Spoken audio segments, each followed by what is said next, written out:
We are here today with Adriano Pinto de Miranda and Juliana Dantas. They both represent ANAC. Adriano is the head of the Airport of Economic Regulation at ANAC. And we would like to discuss about the role of ANAC these days, and in particular the importance of round 7 in the privatization of airports in Brazil.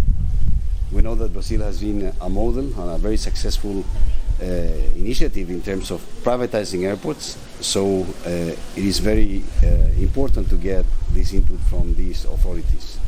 Adriano, what can you tell us about ANAC and the current role of ANAC? Hello, Carlos. Yes, we are now in the 7th round of concessions. It's a program, a Brazilian concession program. It starts in the beginning of the last decade. It's a new program. We are with a little bit more than 10 years of airports in concession programs, but it's working well in Brazil. We have great results with this program. The airports became so better, the quality of service, the passengers are satisfied, the company, the airlines too. And we came here to Puerto Rico to talk about our current projects. We have three airports now in retendering concessions, and especially the 7th round of concessions with 15 airports organized in 3 clusters. And now Juliana will talk a little bit about this special program. Yes, please, Juliana. What is the plan for these 3 clusters? First, it's a pleasure to be here to talk to you about our plans in Brazil, our pipeline of projects. We are working on the 7th round of concessions. We have 15 airports in 3 clusters. We have 1 cluster in the north region of Brazil. We have 1 cluster of 2 airports dedicated to general aviation airports, and we have also 1 cluster with many airports, including Congonhas Airport. And we are very excited about that. As Adriano has just said, we have a successful program of airport privatizations in Brazil.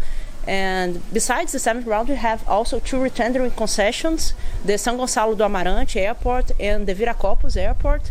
And we intend to do the auction soon, and we expect many interested players here in our program, and we are open to talk and to explain more about our program. Please feel free to ask us and to contact us in case of any doubts. This will be a success again.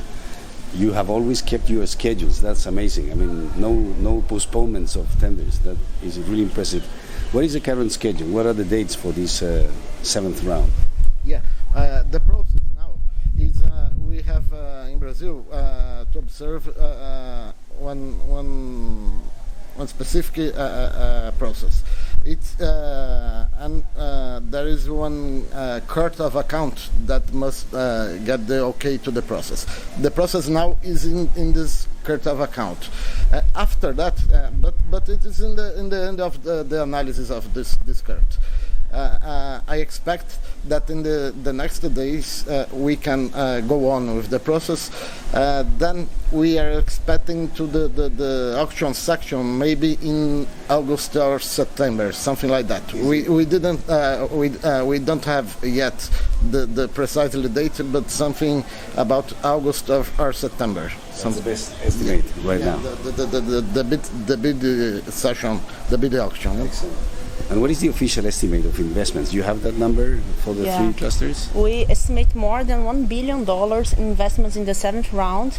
And in the 7th round, we will share the bidding notice soon in the next few days. And we expect to do the auction until the end of the year.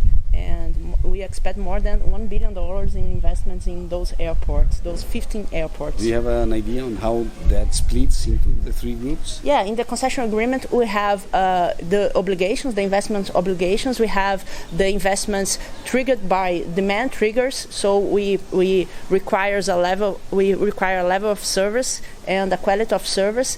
and we have feasibility studies that estimate the investment required for being compliant with these parameters for all the concession time. And our feasibility studies is important. They are published in the ANAC website, so all players can go to the ANAC website and see how we are estimating the investments between the airports and the groups. Is there anything that you think is important for any investor to comply with? Some particular characteristics of the operators, millions of passengers, or some specific profile? Yeah, there's a requirement to participate at the bid section related to a number of passengers per year. It depends. Each cluster you have a specific requirement. Okay, related to the number of passengers proceeded. Excellent, very interesting. Thank you for this summary of your next round. I'm sure it will be successful as all of the 6 previous rounds. Thank you. Thank you.